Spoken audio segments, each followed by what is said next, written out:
Okay, guys, welcome back to the Fighter's Eye podcast, formerly Undisputed Interviews, but we had to make some changes because you got to grow the business. So, welcome back to the Fighter's Eye podcast. Our first guest with the new name is UFC Bantamweight contender number 13 ranked, I believe, Marcus the Maniac McGhee. How are you today, sir?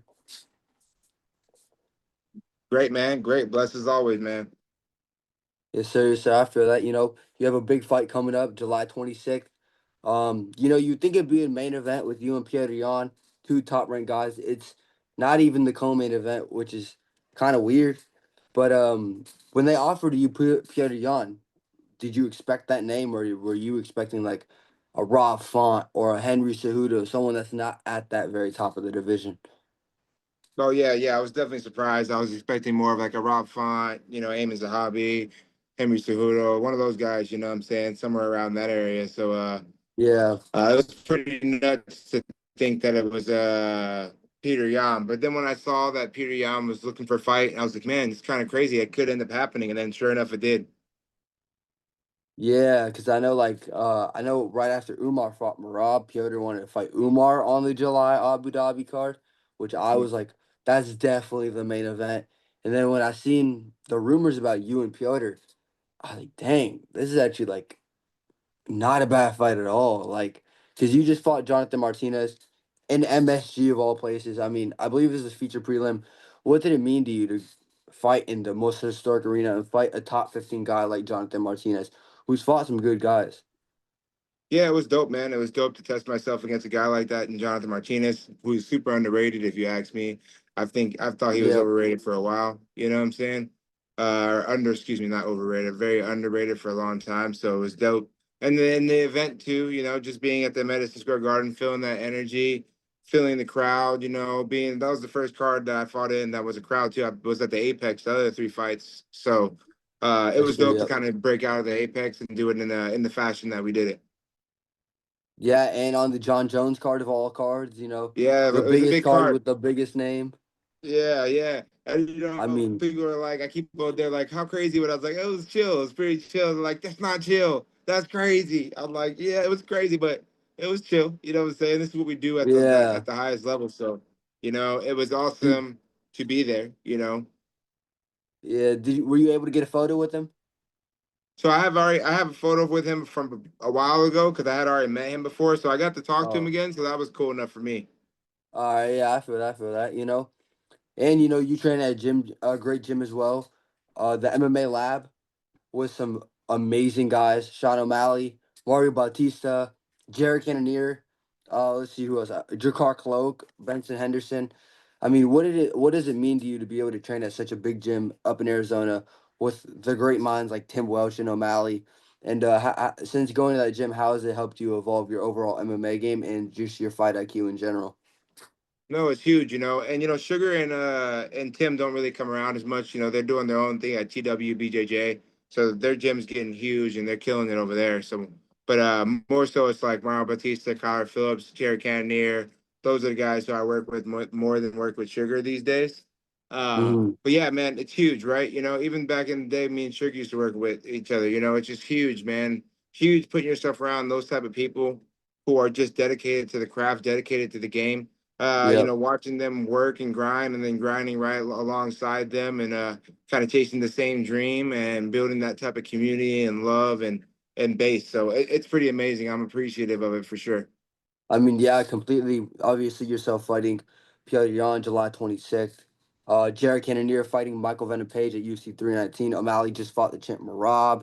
Kyler Phillips fighting Vinicius Oliveira at UFC 318. Mario Batista just came off an amazing performance over Patchy Mix. I mean, it looks like 2025 could be a big year for or the MMA Lab, excuse me.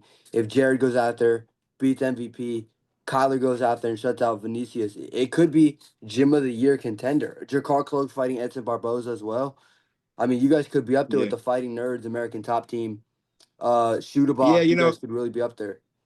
I mean, honestly, it's cool because we don't really even get into that whole thing. I think that, because we don't get into all that, we haven't really been talked about. But like, look where we're all at. We're all in the top 15. When has that been done? We have four guys in the UFC in the top Exactly, in the 15. We bantamweight. have guys in the UFC in all different divisions killing it. So it's like we've been the MMA lab has always been quietly in the rain, you know, Hmm. doing some of the best work in the world, you know. And I Yeah. think we let our fighting do our talking, you know, and it's so funny because we've never really like caught fire, but we've caught fire, you know. Yeah. I mean, do you have a prediction for Jared Cannonier's fight against MVP? Because that's top three fights I'm looking forward to as of right now. Yeah, you know, I'm obviously riding with my guys all the time, anyways. But Yeah, man, yeah, yeah. Jared Cannonier is going to be able to put the pieces together for a guy like Venom Page. Don't get me wrong, like Venom Page is great, and he has so many attributes, you know. But I think Jared is one of those type of mental, cerebral type of guys that break things down well. I think he's gonna Hmm. make MVP pay when he does miss big. I think he has the movement and the range and all those different things as well. If he didn't have some of those things, I think it'd be more of a tough fight. Now that being That's fair. said, you know it's a fist fight, man. You know, and MVP is one of the greatest in the world, so he can definitely show up fight night and take it if he decides to. But I definitely see Jared Cannonier not only going in there and winning, but finding a finish as well. I'm in the same boat. I said it since the second I seen the fight was announced. Jared Cannonier KO. I Probably think gonna so. happen. I mean, And If I think MVP's over there, submission too. You know, people yeah, doubt Jared's wrestling and his he doesn't have bad jiu-jitsu grappling. capability. He does not, and he's a brown belt in Brazilian jiu-jitsu, and we wrestle like we wrestle hard, man. So it's like don't count him out in that area too. If MVP thinks it's just gonna be a striking match, he might get wrestled up. I mean, I think a great example with that Cannonier too is when he got dropped badly in the fifth round by Cabo Halio, and everybody was like, "Oh, he's out," and then he was able to wrestle his way to get into safe positions. And even with his last fight with Rodriguez, he beat them. He controlled Rodriguez with that ground and pound towards the end. He knew what he Yeah. was doing, especially finding the ground and pound positions. Oh So I yeah, think that Cannonier money KO is he's devastating in the ground and pound for sure. He yeah. almost gives up some and say and smash you guys. But if he lands one of those big old fists in your face when you're on the ground, it's gonna be a hard time recovering. So I'm looking forward to that one too. Yeah, and then also it's Mario Bautista. A lot of people were counting him out after the Jose Aldo performance.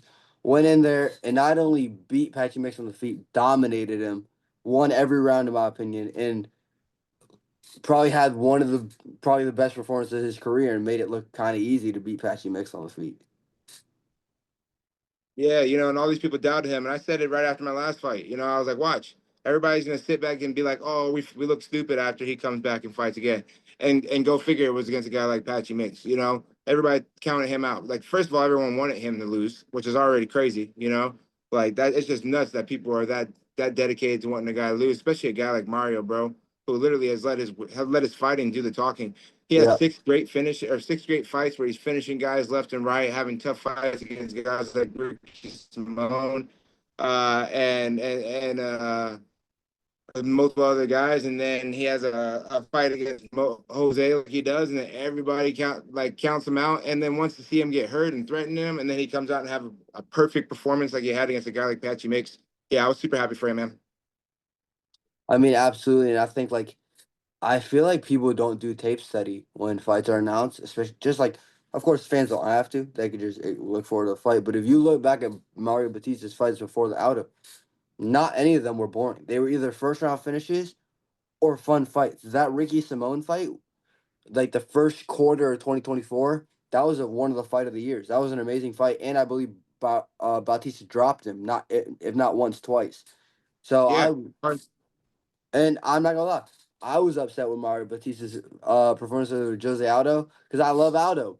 It's the same reason why I was upset with Aim Zahabi because I didn't think he won. But then I went back and watched it. Wasn't the most exciting fight. I think everybody can agree on that. And I was like, damn, Mario's smart for this. Like, Aldo's not good when his back is on the fence. Of course, you're gonna keep him there and work him and make him lose the minutes.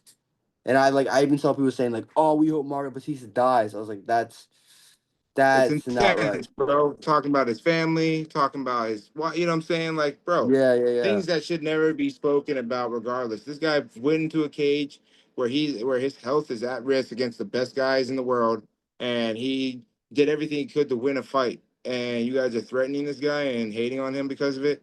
And that's just crazy, bro. That's just crazy over a sport. You know what I'm saying? And most of those people Yeah, just lost some money on their bet. That's all it really boils down to. These people be losing money on money they shouldn't be betting anyways, and then they be getting mad at us. yeah, but I also feel like I don't know. I feel like it also depends on the opponent, right? Because Aldo is a legend in himself, which makes the win better for Bautista. You went out there and beat a dude who's beat the best of the best at featherweight. Went down, fought Piotr Jan in his debut. No, his second fight at bantamweight. You beat him, kind of not decisively, but you beat him on the scorecards, and that's what matters. It's just Yeah, weird to if you me. bet, winning is winning in this game. You know what I'm saying? He went home with two checks, bro. Like, and his health. You like people Yeah, like this is not it's so crazy. Everybody's like, no, you gotta get but then they'll be like, oh, this guy's garbage, this guy's not this, he's not winning fights, bro. But if you take chances, sometimes you get finished and sometimes you don't you can be doing everything right and then get finished. We've seen it happen so many different times. Usman So Leon. Yep.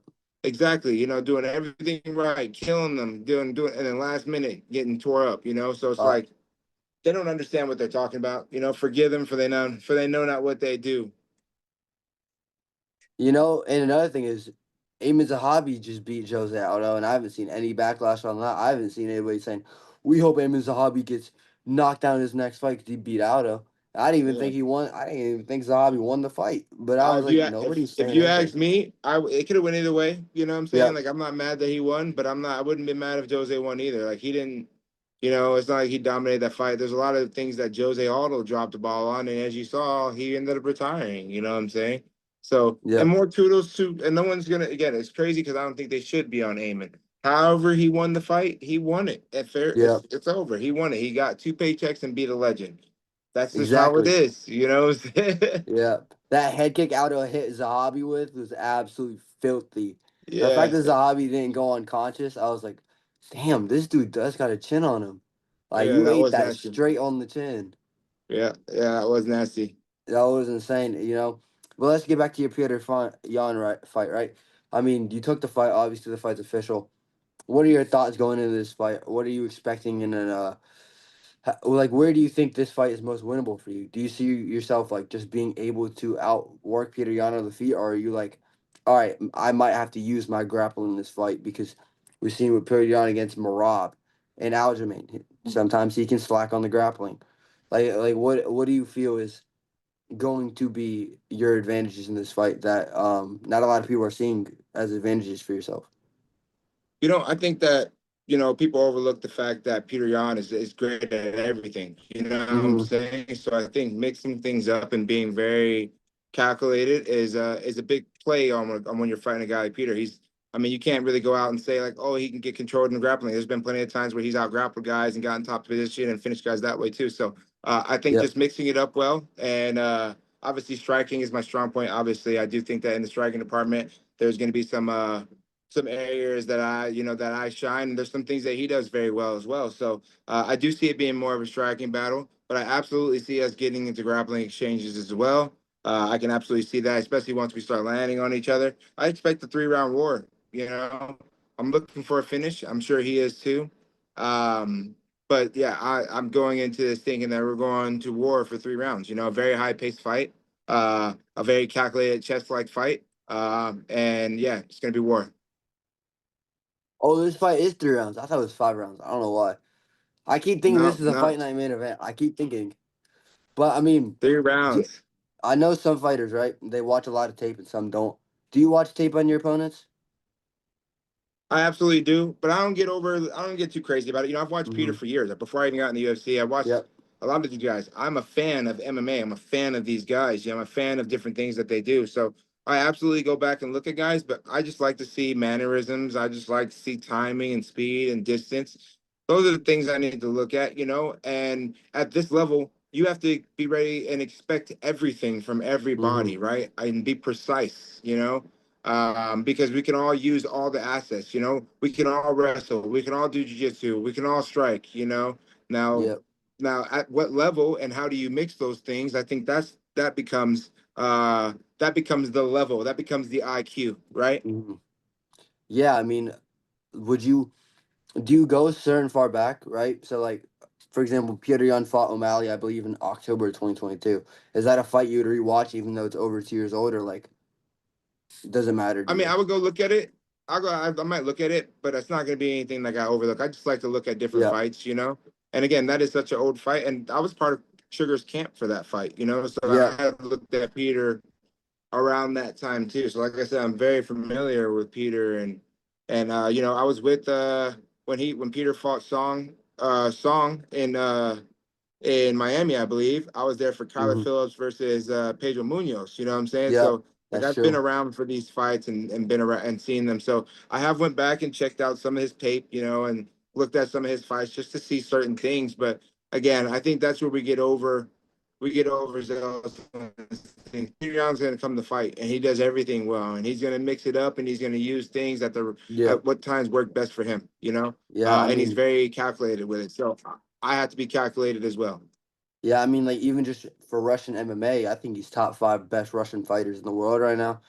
Oh yeah, You just said, yeah, you just said obviously that you were a part of O'Malley's camp for him. I don't obviously you just said O'Malley isn't at the gym that much. Would you reach out to O'Malley to see, hey, would you be willing to come down for a couple days to a week and help me prepare for Piotr? Or are you just like, I don't think it's necessary. You know, they're different body types, they're different sizes, ranges. You know, I don't think that. You know, I was with Sugar. I talked to Sugar even after, so I got certain reads from Sugar back then. You know, I yeah, just don't think so. oh, I think we lost you. You My there? bad, man. My phone overheated. It's all good. Yeah, It's all good. I was like, oh, nah, he in the middle of a sentence too. yeah, yeah. My phone overheated. I'm trying to keep my AC on so it doesn't get overheated, but it decided to do what it wanted to. Yeah, I can just edit that part out. It's all good. Okay. All right. Where were we? Sorry.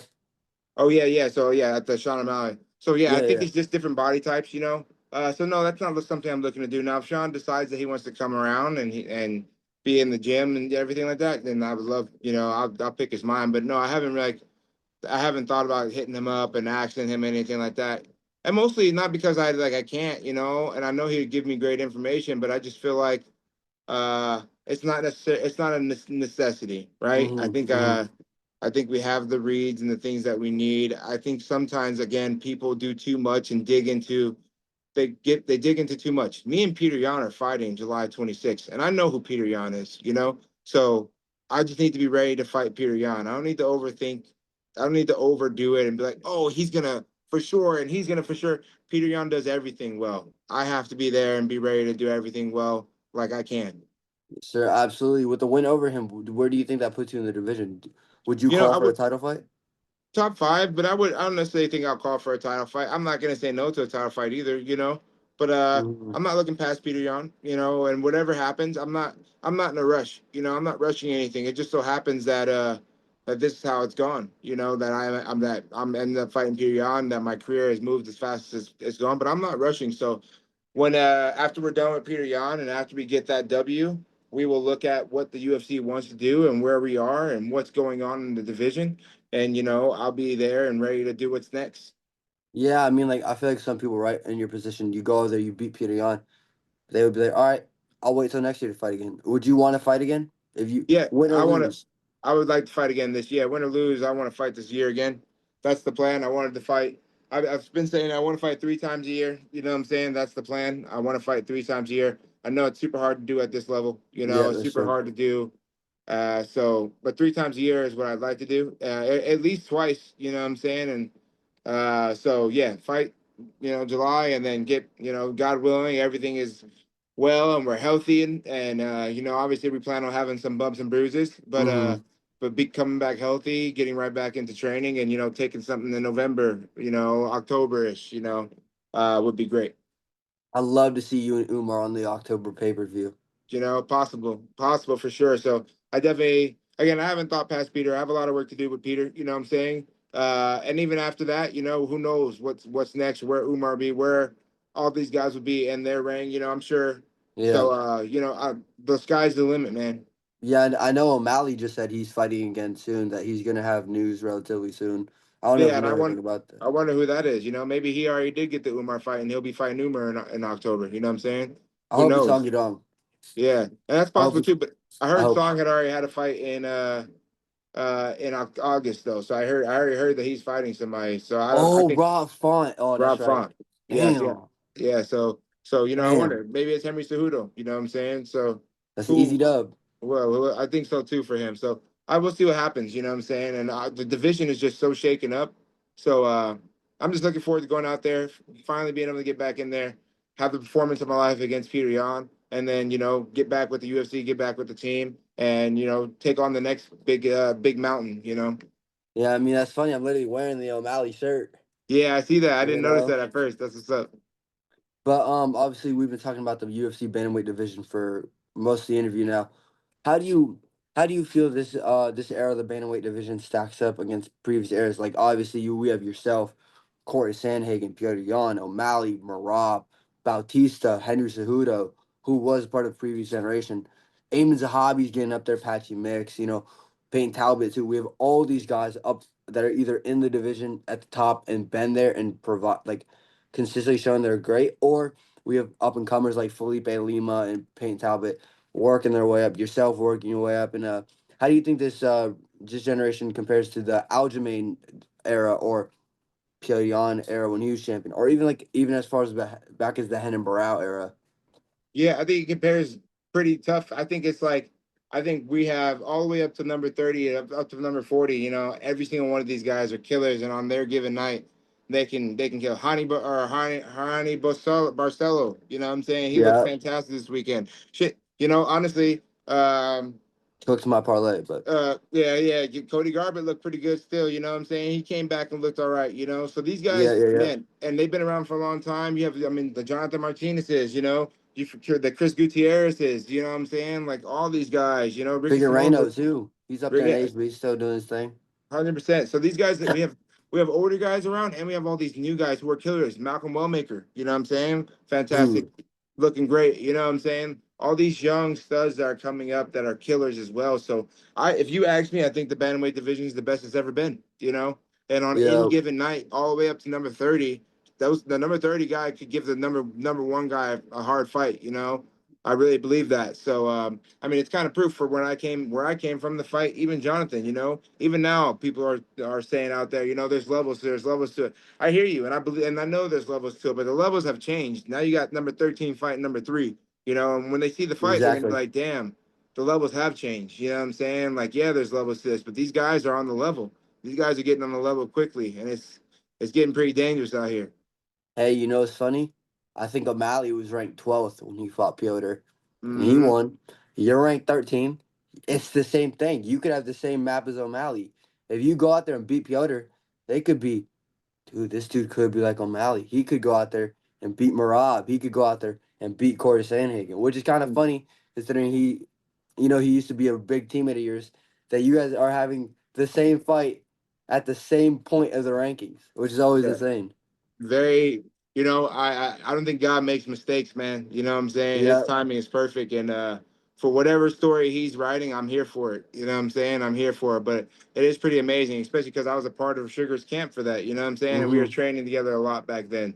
Not that I think that like, oh, I'm gonna get him because of these things, but I'm very Yeah. comfortable and excited for what's to come. You know what I'm saying? And I do think that we're gonna surprise a whole lot of people. Yes, sir. I mean, I personally believe this is a 50-50 fight. I love watching tape because I love watching fights. I'm addicted to MMA. I box, but I'm addicted to MMA. Yeah, I feel like this could be the same thing with O'Malley, that you go out there and you shock everybody and go out there and beat Peter Yan. Because as well, you're a fast starter in fights, which has been proven in your UFC career. And Piotr Yan is a slow starter. He doesn't get started till middleweight through round two. Hmm. So I think with the right game plan, this is an easy winnable, not an easy, but this is a very winnable fight with a person of your style and O'Malley's style that starts quick with the leg kicks, start quick establishing the 1-2 early in the fight. So I think this could be a very upset worthy fight. Yeah, I think so too. I think people will realize too. And I mean, yeah, I'm not looking past Peter.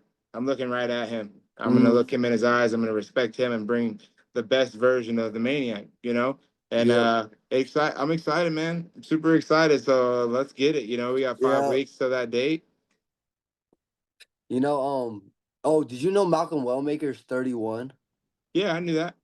I did not. I swear to God, I saw him watch fight. Like, I was with my cousin for my birthday because I just turned 18, and my cousin and me saw the knockout. I was like, bro, that kid's only 24 too. Like, Yeah, this dude's gonna go be out here for the next decade doing this. And then I was on Instagram and I saw a clip of him. And he was like, "Yeah, I'm 31. I just started 30. training at 22." I was Yeah. like, "Damn, that's why So you're just so good, so because just you're like really me, in your prime." me and him have a lot of the same because I started training in 2012 is when I started training. So I was 22 years old when I started training. Uh, fast forward, didn't get into the UFC until 2023. You know what I'm saying? So I was 30. I was 30. Well, I've been in the UFC 2 years. So I was 33 when I first got into the UFC. So uh, again, yeah, I knew that about Malcolm. I had met Malcolm on the regional scene in Georgia before. Dope Yeah, person. You know what I'm saying? Me and him had connected back then. So it's been cool to see his rise as well. But again, that goes to show all these killers, bro. We got a bunch of killers that are at a gym right now that people don't know about. Give it a year. They're gonna know about the Ezra Elliott's. They're gonna know about the Vinny. They're gonna know about yeah, the Abdul Kamaras. You know what I'm saying? They're gonna know about these guys. Alex about to be on the contender series. He's a light heavyweight. He's about to smash his way on there.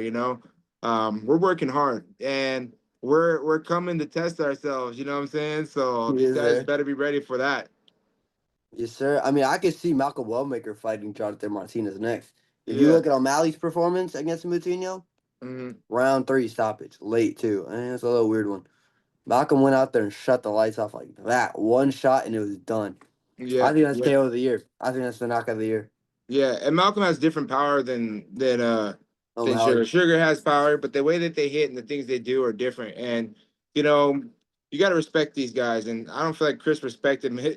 A guy like I don't know why he decided not to respect him. He Like walked into it, dude. It was I'm just, telling you, bro. Like you walk into shots like that, especially like a guy like a clean guy like a Malcolm Wallmaker. Come on, dude. And like Malcolm said, he's seen it and his team seen it that he was gonna be there for that shot. I don't yeah. care who you are. You want to stand there for a shot like that, bro. You're gonna get freaking flatlined. I was sitting on TikTok and just a random TikTok popped up of a picture of a screenshot of someone putting $2,000 on Chris Mutino. The payout was like it was a huge payout. I don't even remember what it was. And I was like, dude, this is either going to be the most insane bet and it pays off, or this is gonna end horribly for you within 3 minutes. I said, yeah, I don't know if Mutino's making it to 3 minutes, dude. I don't Yeah, know about that one. yeah, 100%. But But again, he took the fight on like a lot of things there. You know what I'm saying? More power to him. He's had a tough road. So I don't want to even say anything about him. Dude's super tough. For you to get out of the that's UFC and go win 5 fights, you know what I'm saying? Like finishes too, all of them. all finishes, look great doing it, and then they come in there against a guy like a Malcolm Wellmaker who's very precise, who works really hard, who is really dedicated to the game. People act like because we got in the game later, like we're not students of the game. You know what I'm saying? It's like Yeah, don't sir. don't I make feel that that. mistake. You know what I'm saying? Yes, maybe we got in the game later than you guys, but maybe we got in the game and took it more serious and adapted and really took in the knowledge. And now we're at the same level as these guys. You know what I'm saying? Yeah, Because we gave it that type of our own knowledge, and so it's like again, that yeah, I think he's gonna go super far. I completely understand that. I have a couple teammates, one of them named Frank, who just turned pro, I believe, like maybe a year or two ago. He just turned pro, but he's up there already. Like you know, it's Yeah, not the best record, obviously, because it takes time getting used to the pros compared to the amateurs. But he's in there. This yes, is sir. four. This weekend is 4 weekends in a row now that he's fought, Hmm. which is like, bro, he's up there like 33, 34, and he's up there fighting these 20, 25-year-olds, 28-year-olds, and he's going out there and actually kind of beating them up a little bit. I'm like, Yeah, there's something shit. that comes along with those things too, man. Like yes, being young has its attributes, but also age has its attributes as well. So these guys just need to be ready any given night. Any given Yep. night could be any of our nights, and I truly believe that. And I walk into the cage with that there every time.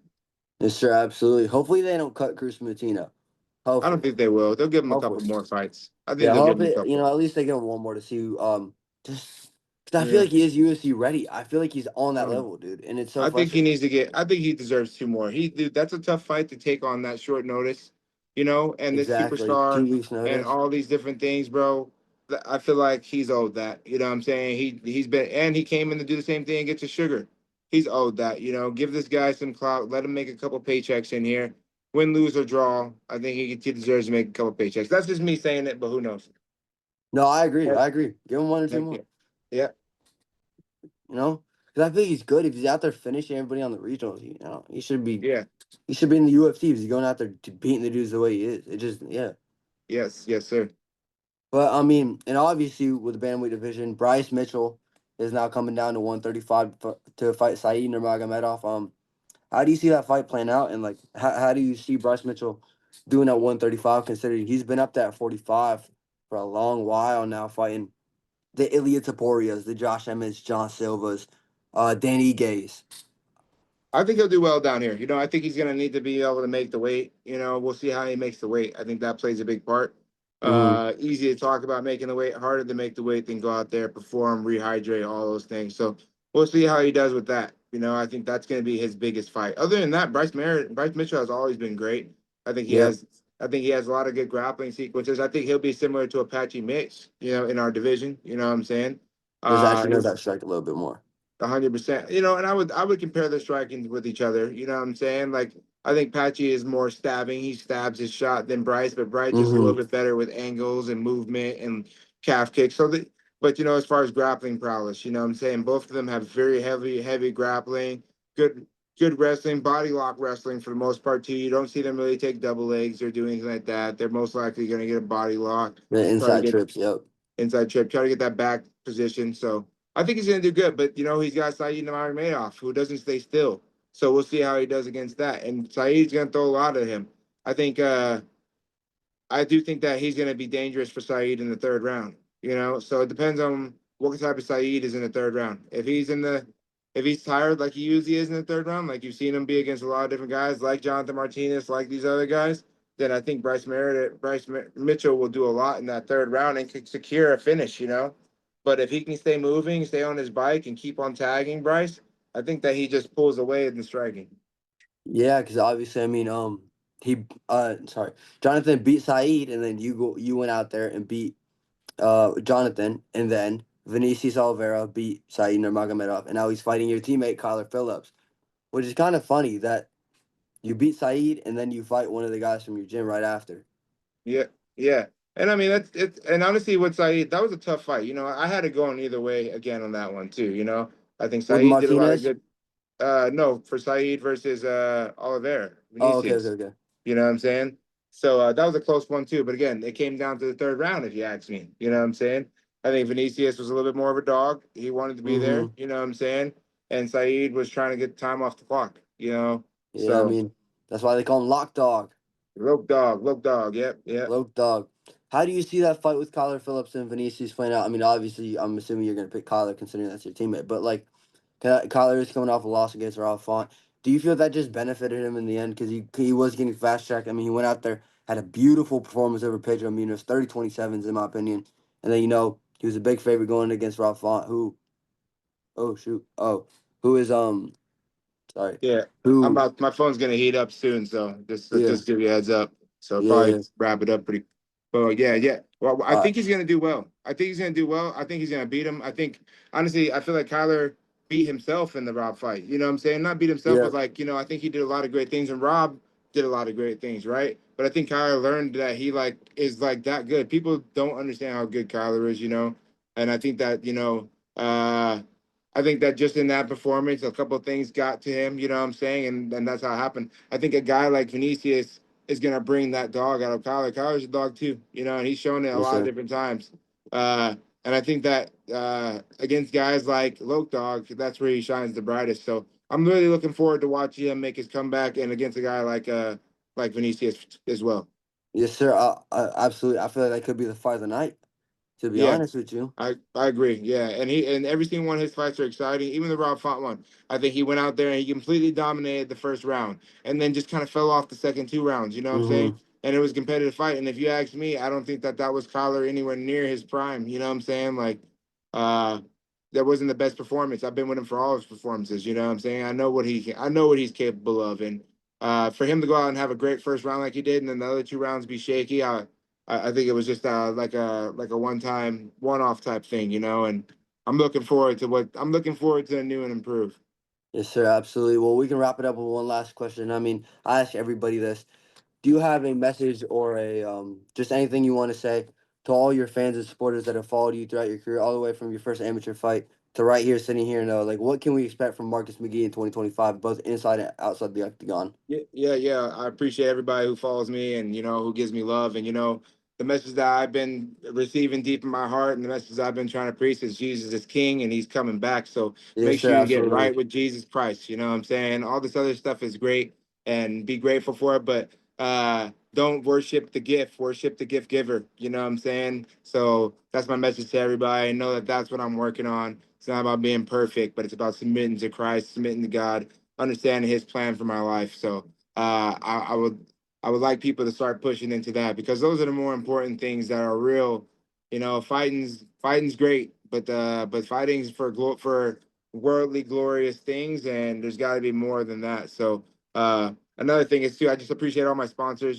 Can Out here, Built Better, the MMA Lab, all my teammates, Mauro Batista, all those guys, Risk Pharma, so many great people that have poured into me. That goes right back into what I was saying, that I've created a relationship with, that will remember these days for the rest of our life, and we'll be there for each other and lean on each other in hard and good times. So I'm super grateful for that, super grateful for the platform. So keep rocking with me, guys. In 2025 I plan on fighting again, plan on going out here and beating Peter Yan, and then getting back again in October, November, uh with God's grace. So that's Yes, the sir. plan. Absolutely. You guys, Christian lifestyle is the best lifestyle. There's Let's no way go. around it. Thank you Jesus for is your time, King. man. Yeah. Everybody, that was Marcus McGhee, number 13 ranked UFC bantamweight contender. Watch him July 26th in Abu Dhabi when he goes out there and flatlines Peter Yan. And he's next. Marab, he's coming for you. Appreciate your time, man. Appreciate you, man. Always a pleasure, bro. Catch you Yes, later. sir, bro. We'll stay in contact for sure. Yeah, so for sure. And it's perfect because it's just about to heat up. So we're right on time. All right. Thank you, man. Yeah, thank you, bro.